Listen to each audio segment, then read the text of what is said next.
السلام عليكم ورحمة الله وبركاته. أبولينك يكن إسلاما بقى ساعتنا إيداني نجيان ربي ولدت ندي بسه إن شاء الله تعالى أرانتنا برومسا كينيا لكوبسا جهفادا كتاب علم الحال أركان إيمانا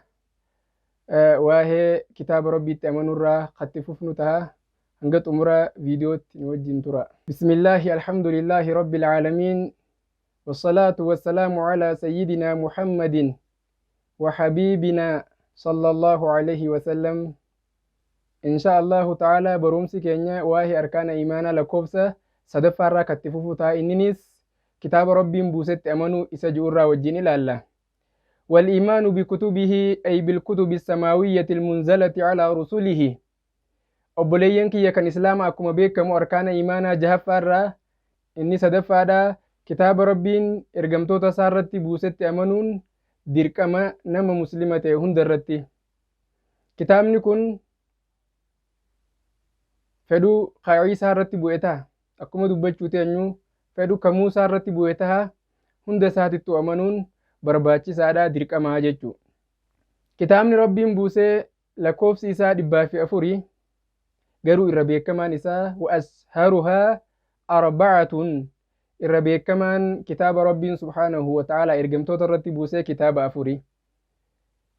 Kitaabni 4 kun tokkoffaan Al-Qur'aan Qur'aana Rabbiin subhaanahu wa ta'ala nabiyyi keenya Muhammad irratti alayhi salaatu wa salaam buuse. Lammaffaan isaa Tawraat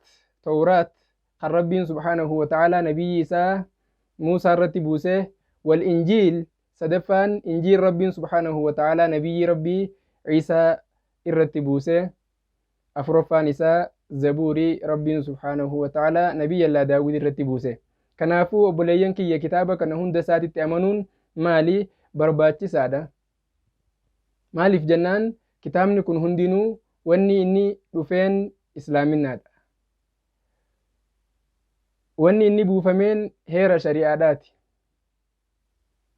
Maaliif jennaan kitaabni Rabbiin buuse kun hundinuu tawhiida Rabbiitti nama waama. Rabbi malee akka waan biraan abbannetti nama waama.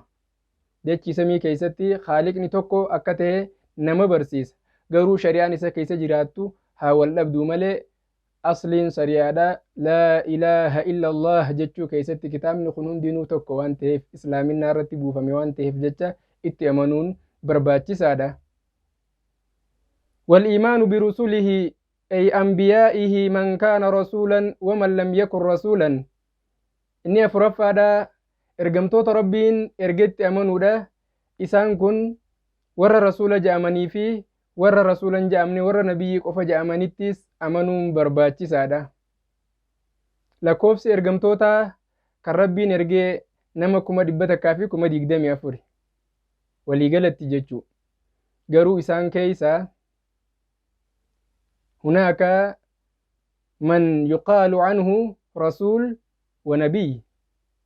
ومن لا يقال عنه رسولا ويقال عنه نبي فقط.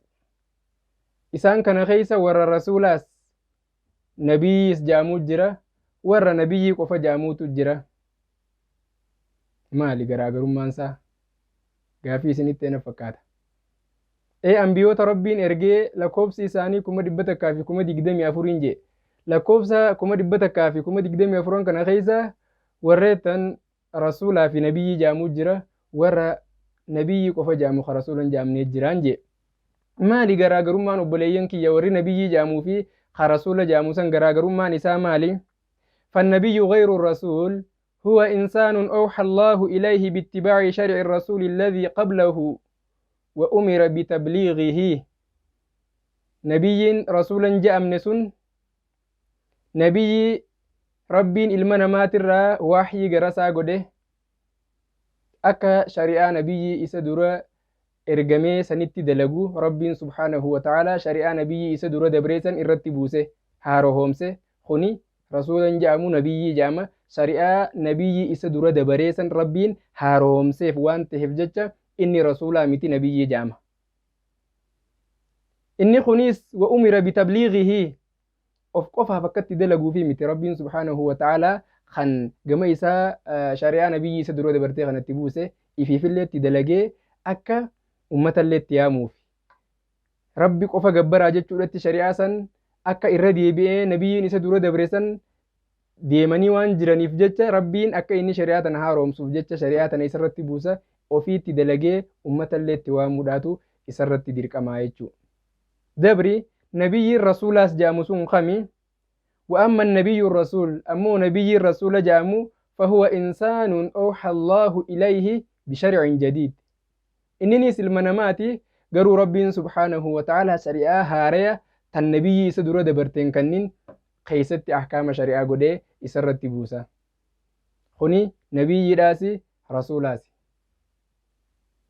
دوبلا كويسي ورا رسول جاموكم ميكا ورا رسولا في نبي جامو ميكا يجتن لكويسي ساني إبسديه في كل سديه وري رسولا في نبي جامن كربين شريعة هارية إساني رتبوسا جتشو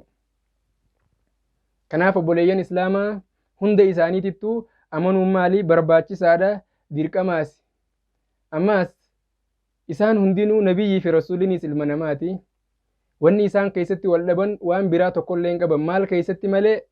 innamaa shari'aan haaranii isaanirra bu'uudhaa fi shari'aan haaranii irra bu'uu dhabuu keessatti wal dhaban malee hundi isaaniitu ifiitti dalaganii namallee itti waamuudhatti ajajamanii jiranii jechuu. وأول رسل الله سيدنا آدم عليه الصلاة والسلام جلقمني نمني ربين إرجاء المنامات الرا رسول قده أكما بيتا أبا كينيا آدمي جتشو سلام ربي سرت تاجراته أبان كينيا آدم إني جلقب إرجاء ربين سبحانه وتعالى إرجيتي إني نبي راسي رسولاسي نالف جنان نبي نسدور دبرنجيرو أنت هفجتش شريان هاريني إسرت بؤون ديركما نوف إفتها جتشو kanaaf rabbiin aadam irrattillee shari'aa buuseeti ilmaan isaatii fi akkuma san haadha warrasaa ittiin bulchaa ture diin rabbiin kitaaba isarratti buusee ahkaama shari'aa irratti buusee diiniin isaanillee bulaa turanii awwalli namni rabbiin ergee nabiyyi keenya aadamii jechuu وآخرهم وأفضلهم سيدنا محمد عليه الصلاة والسلام بودين أنبيوتا بودين إرقمتوتا ربي الرجالة نساني صدركادان أنيو نبي كينيا محمد عليه الصلاة وأفضل السلام نبي كينيا الربود سانيتي قروما لصدركان ساني الرجالة أنبيوتا صدركان ساني رب سبحانه وتعالى صدركا إساء الفوده ميلالا قرأ الدنيا دا دفودا نبي كينيا نبيوتا هند بوداتي rabbiin garuu khasaa'isa hedduu isaaf kenne sanirraa sadarkaan isaa sadarkaa ambiyoota isa dura dabartee caaluudha ammaas sadarkaan ummata isaa sadarkaa ummata ambiyoota isa dura dabartee caaluudha ammallee shari'aan nabiyyi keenya alayhi salaatu wassalaam hin saaramtu nabiyyiin rasuula keenya booda ergamee dhufee shari'aa nabiyyi keenya shari'aan isaa nassaktu ni jira hin jiru nabiyyiin keenya booddee ambiyootaati waan ta'eef jecha shari'aan isaatilleen أسهل سريعة على الناس إرلافتو شريعاتي وبليان كيا أكما ريف دبدي جرو شريعان ربي أنبيوت الرتبوسو واللبدي قروا أمو أصلي توحيدا خيستي توكما إسان دينو إسلامين نادتي توحيد ربي تتنما واموان تهف شريعان إساني هندينو ربي تأمنو رتي نما يامتي وان تهف قروا أحكامني فروعني إسيدا دمين إسيدا واللبدي fakkeenyaaf yoon isinii kaase zabana hunduraa keessatti zabana Ciisaatii fi Muusaa keessatti salaanni mana isaaniititti isaanirraan qeebalamtu turte yoo masjida deeman malee garuu rabbiin shari'aa nabiyyi keenya Muhammad keessatti manatti illee yoo salaatte sirraa qeebalama ni laaffisee jechuudha zabana hundura dabarte keessatti mee shari'aa takka tataymumaa rabbiin salaatu isaaniif baqqaasise yookaan isaaniif hayyama godhe naa himaame hin jirtu garuu shari'aa teenya keessatti gaafa bishaan dhabde تيموما صلاة ربي سبحانه وتعالى رخصان وقد شريعة النبي كينيا إرلافتو شريعة ربي أنبيوت الرتي بوسيتي كناف بوليين كي يكن إسلاما شريعة ربي النبي كينيا رب بوسي خانت هذا لين إرلافتو شريعة برتنا ميسلا نمني أران تندفع مسجد ربي خانا دفع هنسلان ميلالي وصوني في ربي سبحانه وتعالى صلاة مسجد مليسين رانكي بلونونجي أنكم تكنوا رتو الفاتي nuu mana keenyatti salaata guutuu salaateen geggeessine kana yoonii fi rabbiin masjiidatti malee isinirraan qeebalu silaa jee nuti maali daran hangammaa kana caalaa baanutti taati duuba nuti mana keenya keessatti hin salaannu manatti nurraa qeebalamtu salaanni. Uummanni ammaan dura masjiidatti malee karraan qeebalamne masjiidatti deemanii salaataa turan subhaanallah. Laala hangam takka akka rabbiin rahmata nuu godhe hangam takka akka rabbiin dhiifama nuu godhee shari'aa ambiyoota dabranii irra nuu gabbuuse mee laala. Kanaaf obboleessa kiyya kan islaamaa kai shari'aa tana itti sheenuu teessatti dalagi salaata salaati waajiba rabbiin sirratti dirqama godhe geggeessi waan rabbiin irraa si dhoowwe irraa fagaadhu ilmii diinillee baradhu zulmii nama zallamuu lakkis kufrii adda addaati irraa fagaadhu waan rabbiin sirraan jaalanne dubbachuu irraa fagaadhu kufrii jechaarraa kufrii yaadaarraa kufrii dalagaarraa fagaadhu obboleeyyan kiyya zabanni nuti keessa jirru kun zamana jijjiirame akkuma arkaa jirtan zamana jijjiirame keessa jirra zamana namni shari'atti dalaguu lakkisee akkuma sammuu isaa proogiraama isaatiin sammuu isaatiin yaadetti waan fedhe dalagu jiru hatta zabanni nuti keessa jirru kun zabana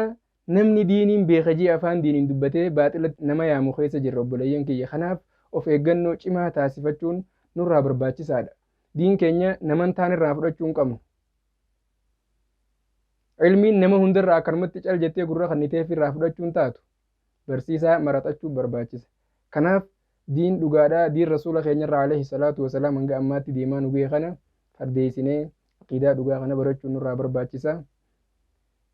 chaanaala keenya kanallee sabiskaraayib godhaa sheer godhaa darsii kanallee hiriyoottan keessan biraan gaha gabbuusaadha namoota yuutuubii irratti xaqqamatanii arguu hin dandeenye hunda biraan gaha ilmiin kun ilmii namni hundi barachuun barbaachisu waan ta'eef jecha sawaabatti qabdanii niyyaa teessan qulqulleeffadhaa ilmii tana hiriyoottan keessan jidduudhatti facaasaa وآخر دعوانا أن الحمد لله رب العالمين السلام عليكم ورحمة الله وبركاته نجاة